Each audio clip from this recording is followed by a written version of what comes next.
on traditional Wall Street before pivoting into crypto, and I thought it would be really fun for the audience to kind of hear what was your aha moment.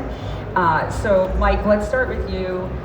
Lifelong career on global market infrastructure. It makes sense that the market structure potential of crypto would be an obvious opportunity. What was your moment? Where did you see this future?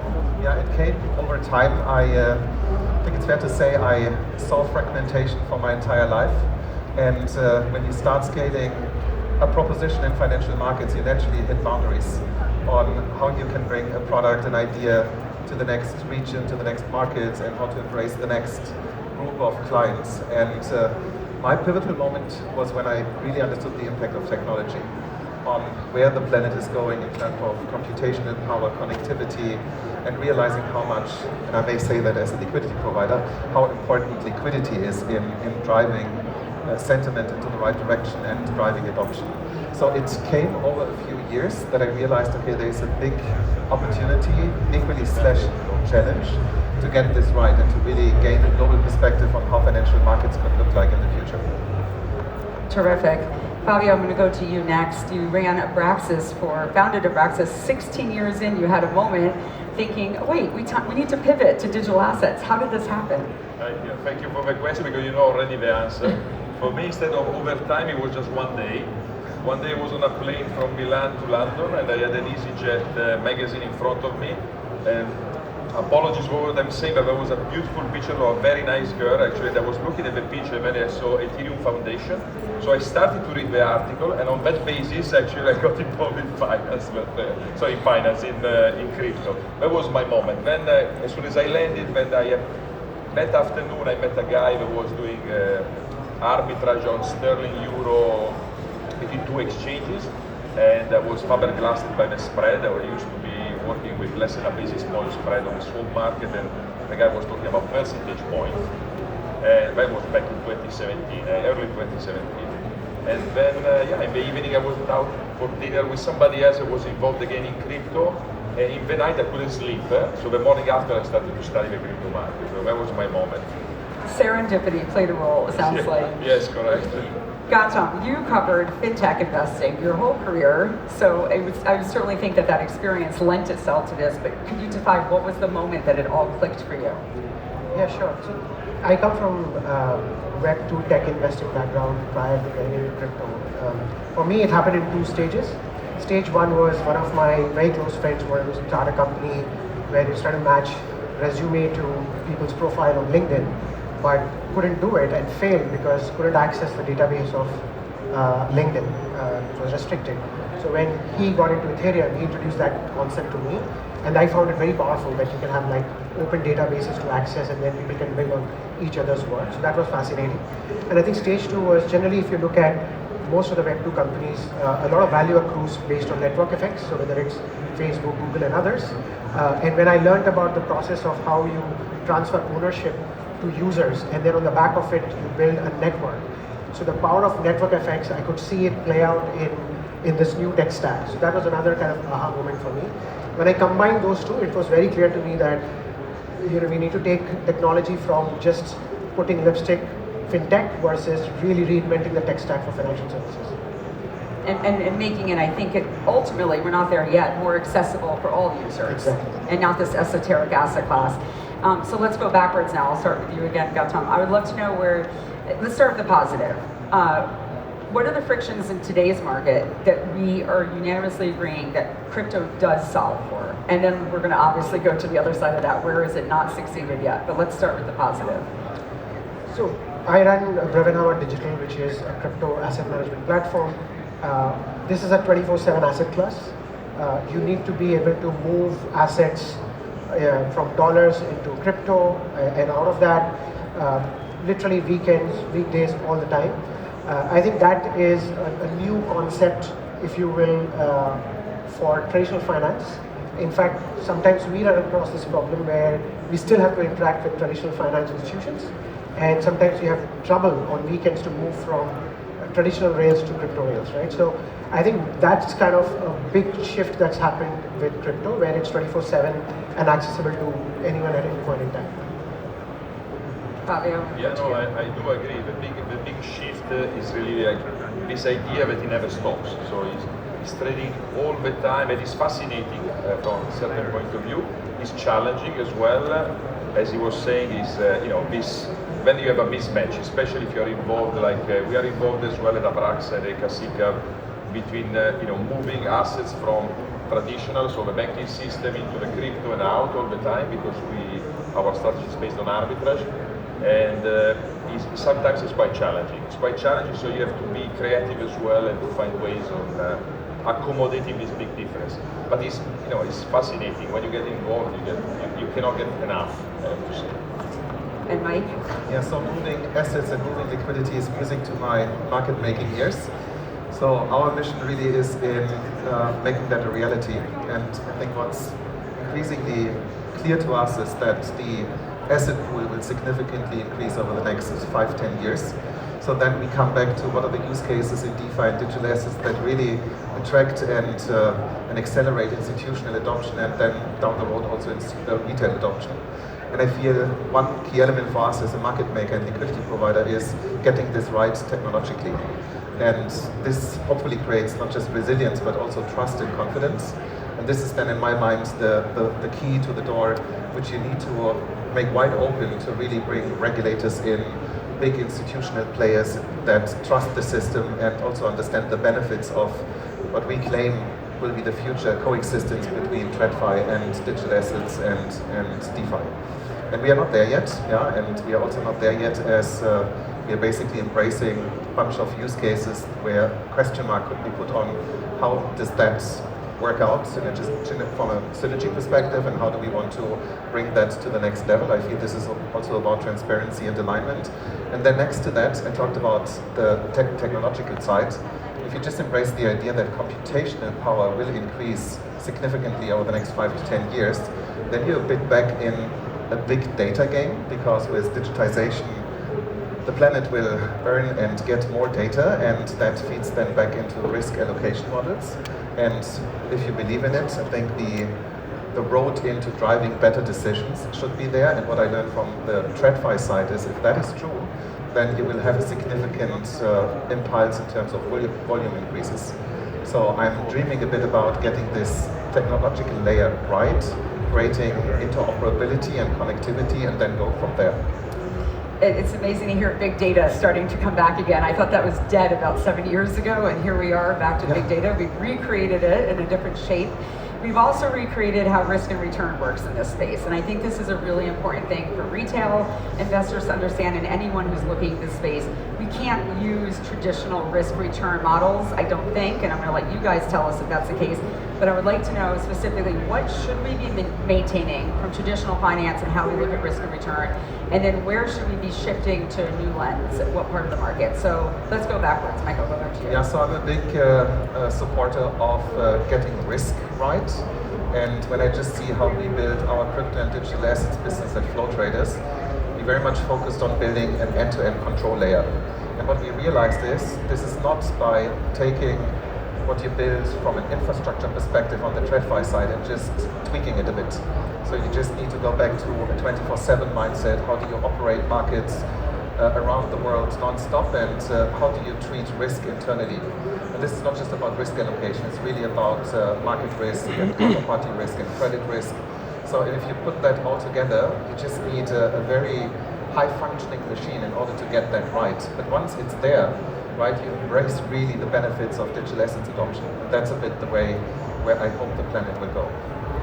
Fabio. Yeah, I agree, and I would add, like, for us, when we do arbitrage, the counterparty risk is the most important one.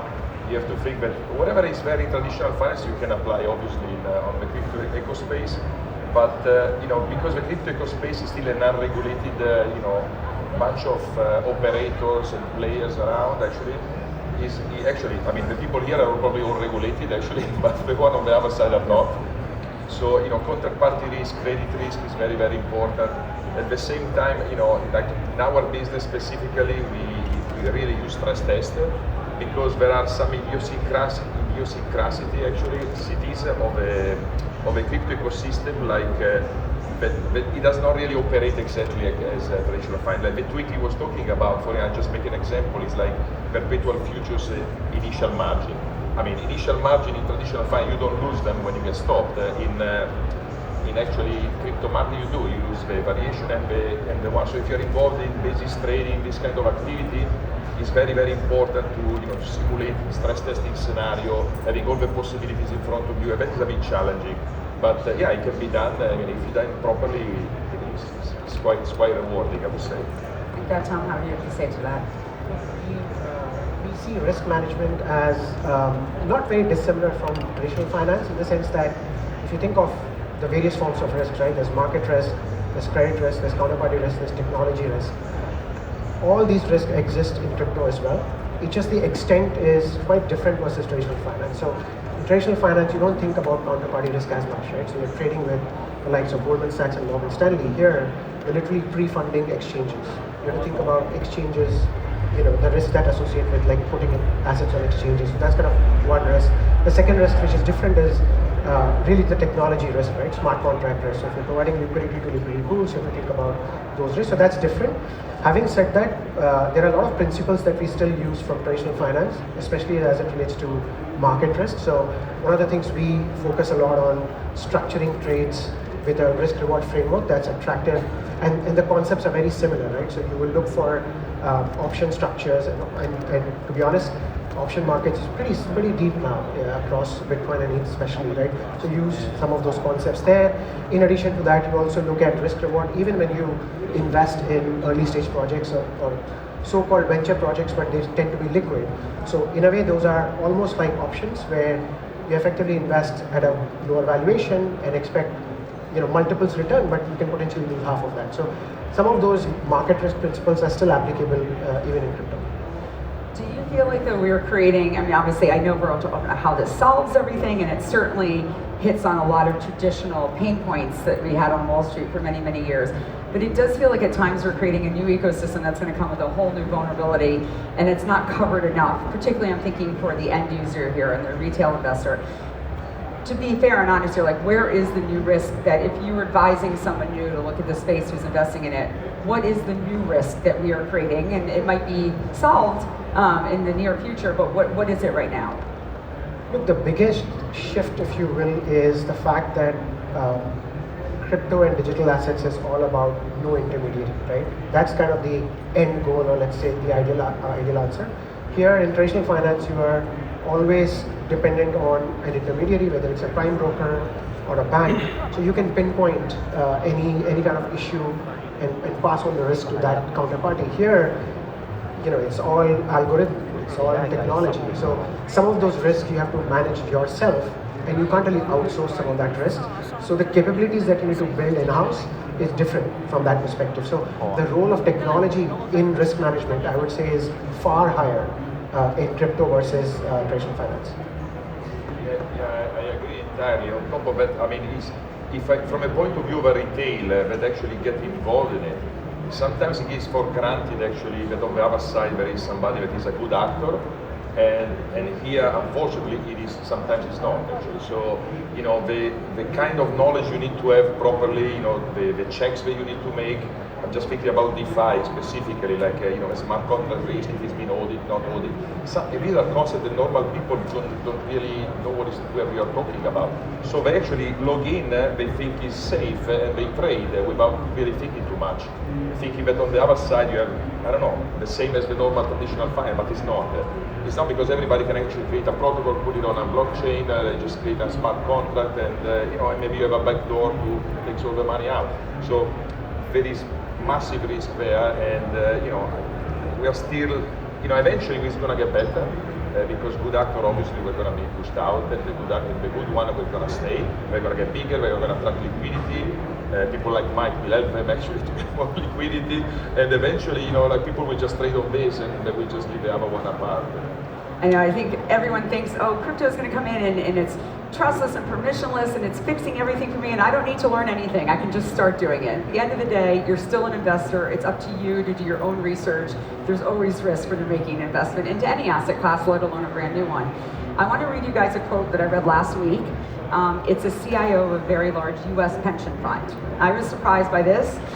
He said blatantly in an interview, quote, he did not see cryptocurrency as an institutionally investable asset class because it's low adoption among his peers and allocators. I would argue that's the wrong way to think about that, but I do think he is touching on something. Despite the enthusiasm, particularly the tailwinds that we're seeing right now post-US election, the institutional investors are not here. And to be fair, I want to make sure we're all on the same page with that term. Pension funds, endowments, foundations, sovereign wealth funds, they are not here yet. What is it going to take? When is this moment going to happen? What needs to evolve? And I'm going to start with you, Mike. Yeah, I mean, the entire dynamic around how do you need to look into the global asset pool, how do you find yield? I think the bridge mentally into embracing digital assets is a very unique opportunity to increase the size of the global asset pool by trillions of US dollars. And then I come down to what you said on how do we create trust, credibility. So the way we look at it, providing end-to-end liquidity in a very reliable fashion, and also as a regulated house, very much in line with global regulation. I think that is the key thing to get right. But I also would like to just add, if you look into cryptocurrencies in isolation, this is not doing the trick in order to get it right. So, I mean, there are figures out there indicating that by 2030, the global tokenization or tokenized pool of real-world assets goes up to 30 trillion US dollars. I think this is quite a big number, but if you believe in that number, even just remotely, you will understand that we are building a full ecosystem that is end-to-end optimized. And I feel then you need to embrace the value creation chain more broadly. So you need to talk about the custody function, the settlement function, the relevance of data needs to come in, and then you basically start understanding that we are not talking about cryptocurrencies in isolation, but about digitizing the planet. And the fragmentation I mentioned at the beginning in traditional financial markets, maybe it's just, if I'm critical, fair to say we just got used to it and accepted it and built incumbent infrastructure to just relate to it. But the reality is that if you believe in real-time settlement and the availability of technological solutions to move liquidity in real time from one asset class to another across regions, I mean, this is just a significant step up in efficiency and effectiveness. And that should be the discussion. Which are key terms for any conversation with an institutional investor. So it is peculiar that that has not resonated more firmly yet. Yeah. Fabio, what do you think it takes? Say that, I don't know if it works with microphone. I would say that I think, the gentleman was talking about not investable asset. I mean, you have to, they think at the moment, most of the institutions, they think like crypto is a gigantic casino where it's just trading. There's really no value under that. Well, you can actually choose bitcoins, digital gold, this kind of, and they stop there. But the reality of fact is exactly what he said. I mean, it's like behind, there is like a gigantic revolution taking place, and there is value to be extracted investing in some specific project or whatever that will actually have abnormal return compared to the traditional assets where nobody there investing. But the issue here is like also, there is a gigantic issue that is like the people that are managing this big institution, I'm sorry to say, they're old, and they don't really want to start learning, put their heads down. It's very difficult actually to study this stuff, to try to understand, because they're sitting there and they don't feel in a rush. The guy was talking about his peers. His peers are not doing anything, he's doing anything. Eventually, a new guy will come, will start investing, he will, they will lag behind, so we'll be forced actually to get into it. But to me, it's inevitable that eventually they will enter and they will actually leave apart this idea that it's a gigantic casino where people trade in and out and whatever, and and there is value actually to be extracted. Gautam, I would love to hear your perspective on this too. I wouldn't blame the person who made that comment. To some extent, the signal to noise ratio in this asset class is not great, especially when it comes to how this industry is covered from outside in. And there are, it's a new technology, right? And there are fringe use cases. People used to say the same thing for internet back in 1990s and 2000s, right? So you had Amazon, which corrected 96% at one point. So I don't blame someone looking at it from outside in. Having said that, the way we think about it and the advice we give to our investors is that, look, this is an asset class where you should definitely dabble in. The reality is, over the last 17, 18 years, it's gone to $3+ trillion in market cap. So it's nothing normal. So there is something going on there. But in order for you to really appreciate what's going on, you need to invest in this space a much smaller amount that you're willing to lose. But that gives you an opportunity to learn about this asset class much closer and much deeper, and then you will start to see the potential of it, right? There are applications that are getting built on this, which are generating revenue in hundreds of millions of dollars with much lower FTE count. The number of people involved to build an application is much lower than traditional Web 2 stack. So there's value to it, but it takes time for applications that we are all familiar with to actually come on these rails and then you can use it. We're starting to see that with payments, stable coins, real-world asset tokenization. But I would say, I don't think media covers it in the right way from that perspective. That should change. And this is a little controversial question, but do you think, are we far enough where FTX is in the rear view mirror for these institutional investors that they've been able to reset what's been built since and the safety nets that have been put in since and the kind of cleansing that we had? Do you think are we past that yet, or are we still paying the price for it? We've come a long way. We haven't completely past that phase. As recent as last week, there have been some incidences already more in the DeFi side of things on the meme coin front. But I would say that the industry has come a long way. You have traditional players who have come into the space. Now, especially for us, most of our trading happens off exchange settlement, where you actually keep your assets on custodians while you're able to trade on exchanges. So the technology has come far ahead in terms of the last 18 months since then. There's more work to be done. Yes, there's always more work to be done. Okay, we are definitely light on time, so we're going to fly through these last couple questions before we get to our speed round. We have to cover centralized exchanges. Mike, give the audience your take. Where's the value of these? Where's the risk? How should people think of centralized exchanges in about 30 seconds? Yeah, I was just about to add, so FTX for me is a call for action, not just for now, but also for the future. When we believe in driving innovation into use cases and transforming the entire infrastructure, if you will, the way even institutional and retail investors will invest, then I feel we need to make sure that that innovation, A, becomes super transparent, so that investors have a clue what we are trying to improve, and transparency about the benefits. And benefits are, talked about settlement, but availability of data and moving liquidity without fragmentation around it. And as a market maker, I should be quite vocal about price discovery, so getting the best price and giving you a possibility to transact whenever you want to. I think that is a key ingredient. And the last point on data I want to make is, we feel data is perfect, but the reality from TradFi is the data world is not perfect. Even the data that is available is not perfect in order to feed risk return models. If you believe in digitization, then there is a purifying effect on data quality, and that should massively impact the quality of investing. And it will trickle down from the institutional side into the retail world. So that's very much a belief I would like to carry forward. Okay, I cannot believe, oh, sorry, go ahead, Fabio. So are you pro centralized exchange or not? Well, I'm basically decentralized in a way that you need to basically fight fragmentation to make sure that you create interconnectivity and in a way also connectivity across all the different markets. And that is simply possible now with looking into technological advancement and making sure that you're connecting all the different markets. So, okay. Yeah. Okay. Sorry, I didn't get it. Okay, we're going to rapid fire speed round here. These truly have to be 1- or 2-word answers to keep the integrity of this speed round. So, what's the next Solana? Mike. So I would like to Two words. So I'm quite excited about our stablecoin project, Unity. I don't want to do any marketing, but I very much believe that Europe has a fair chance to embrace a stablecoin in order to accelerate digital adoption. Of course. Wow, good shout Next out. Solana is Solana. Say it again. It's Solana. Solana's the next Solana. Okay, I like that. All right, Bitcoin. Is it going to decouple from the rest of crypto? Yes or no? I don't think so. Yes. It already has. There we go. 3 perspectives. That's the point of this panel. Finish this sentence in 1 or 2 words. Meme coins are.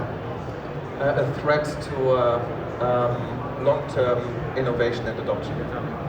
Should be bad. Good to battle test the crypto rails. Perfect. Ready? Public or private blockchain? Public. Public. Public. There we go on that one. Unanimous. Okay, this is my favorite one. I left best for last. When we used to I think we're all up here, remember using CDs to play music? And we thought, oh, this is it. Music will never get better than on a CD. We used to use a rotary phone to make a phone call. We thought, this is all we need. We're sitting here today, 2025. Take yourselves 5 years into your future and your careers. What are we going to look back on in this year thinking, oh, that's what crypto used to do then. Those are the old ways of doing it. So what's going to be, that's new now, old in 5 years? I very much bring it down to the end user experience of investing. I think we fully underestimate the impact on our lives with this. Yeah, I like the idea of the new way of investing, but at the same time, I will probably be on an island doing nothing, so I will not probably be here. Okay, Tom. Paying gas fees for everything we do. There we go. Okay, past, present, future, Wall Street to crypto. Here we go. Thank you, everyone.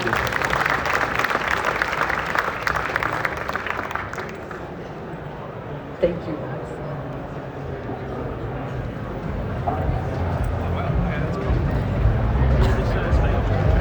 这是到目前为止听了感觉最靠谱的一个。